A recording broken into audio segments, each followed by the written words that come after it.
Rapture Pro's Elements page is where you can load and unload oscillators and multisamples to build your patches from the ground up. You can load any combination of them using the 6 different elements inside of Rapture Pro. Right now, we're only taking advantage of a single element. Inside of this view, you can navigate to different oscillators by clicking on these arrows.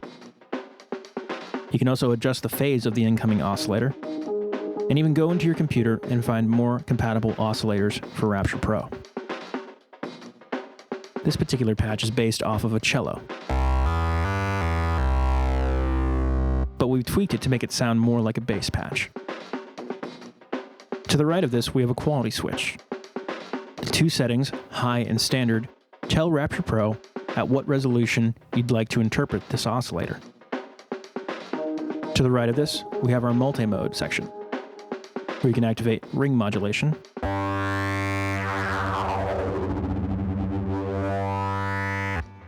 or we can divide the single oscillator into multiple different voices to make for a bigger, wider patch.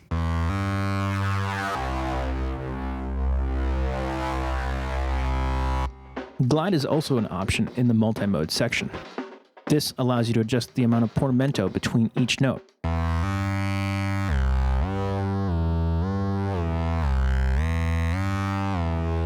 This option is only available for monophonic settings, so if you change your voice setting to anything above 0, this option goes away, but you can still play chords.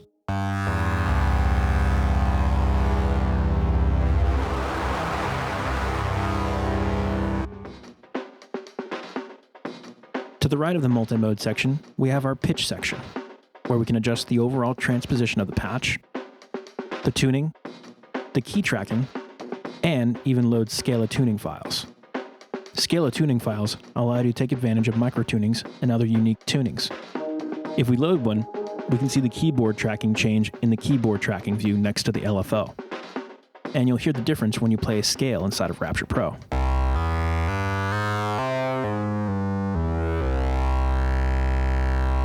To reset this, simply hold Shift and click on this view.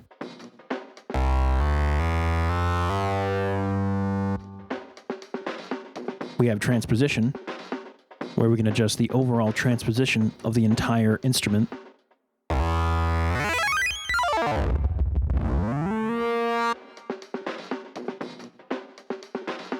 We have our tuning.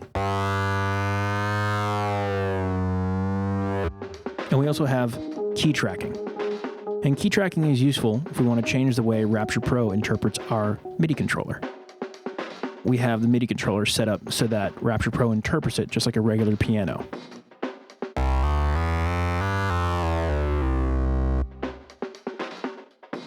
With the setting of -100, Rapture Pro interprets the keys in reverse.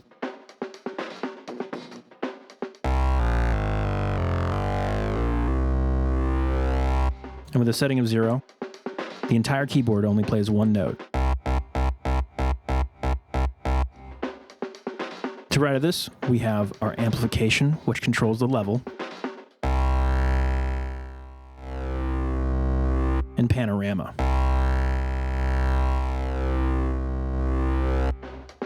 You can also load SFCs or multi-samples. If you find a patch that has an SFZ, you'll notice that your Elements page changes.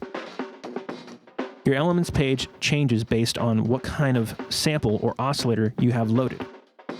Oscillators have a wavetable view, and multisamples have a piano view. Within this new view, you can preview, just like you do with the oscillators, and you can shift the notes up and down in half steps using the Shift knob. There's a 32-bit and 16-bit switch that tells Rapture Pro how to load samples into memory. Glide is also a feature.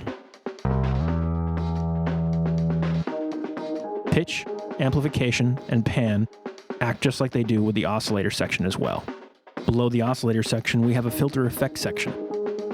Within this section, we can choose to turn on 3 different DSP effects that all have different types of distortion, or we can modulate the different filter effects inside of this section using the different modulators inside of Rapture Pro. To access these modulators easily, simply click on the cutoff or resonance for either one, and the modulation section will automatically focus to that.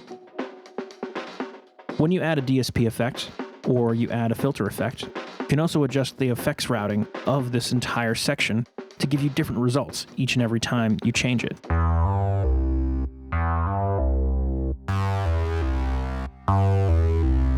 The graphical layout in here shows you how the effects section is being routed inside of Rapture Pro. To the right of this, we have the graphical interface for the parametric EQ. And then below this, we have our insert effect, which we've gone over in previous videos. You can add different insert effects and adjust the wet-dry knob on the right.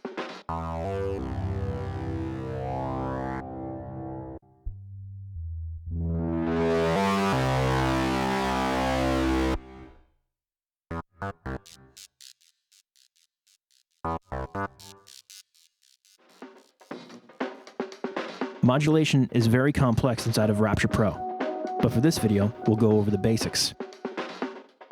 Inside of the modulation section, you can see that we can choose between pitch, 2 types of cutoff, 2 types of resonance, pan, amp. For each modulator, we can modulate with a step generator, an envelope generator, and an LFO.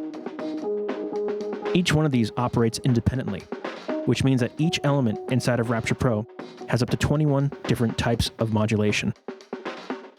If we wanted to modulate pitch with this bass, we could do that. If we turn on step generator, modulating pitch, we can turn this into a pattern.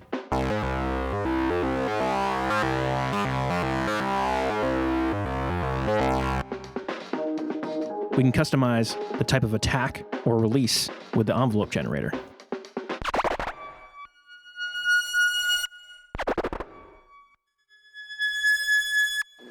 We can even apply an LFO to modulate the pitch.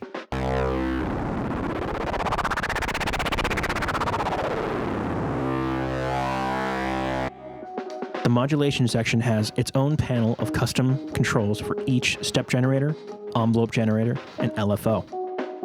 Within the step generator, you can load presets. You can adjust how you want this step generator to synchronize with Rapture Pro.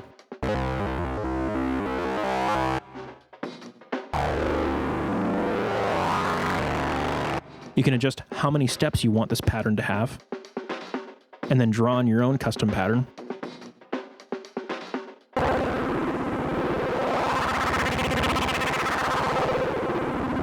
Or you can even load an audio file, and Rapture Pro's step generator will interpret that.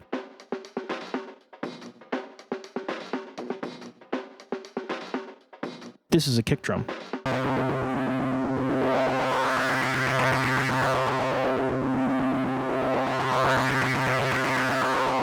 You can speed this up with the sync if you want.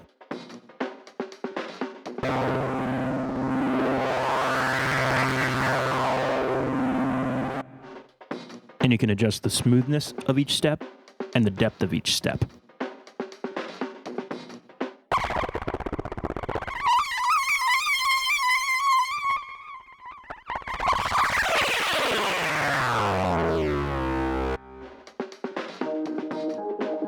Inside of Rapture Pro's envelope generator, we have synchronization parameters. We can adjust how fast or slow we want this envelope generator to affect our pitch.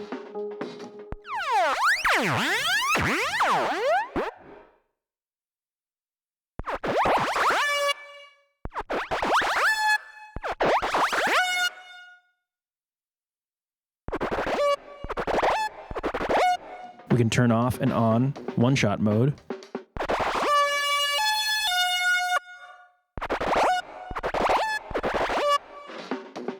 We can adjust the intensity of the velocity.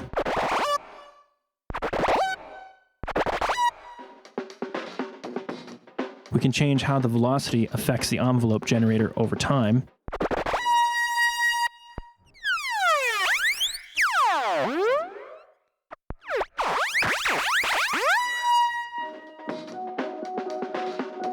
And we can adjust how velocity affects the current envelope's values.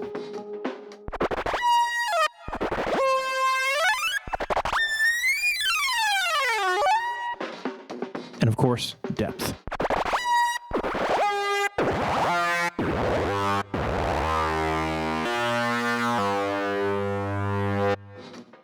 Inside of Rapture Pro's LFO, we have a few controls as well.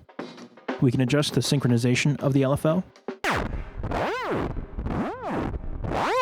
Can make it faster, slower. We can turn on one-shot mode as well.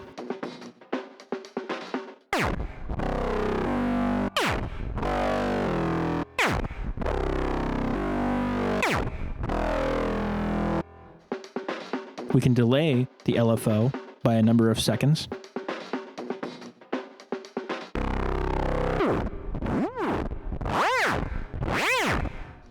And we can gradually have the LFO's intensity fade in.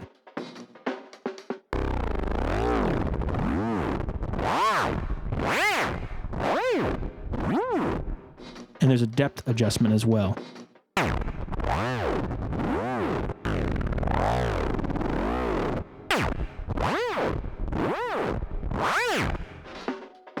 Inside of Rapture Pro's element page, there's a small perform section. Here's where you can adjust how many voices your element has.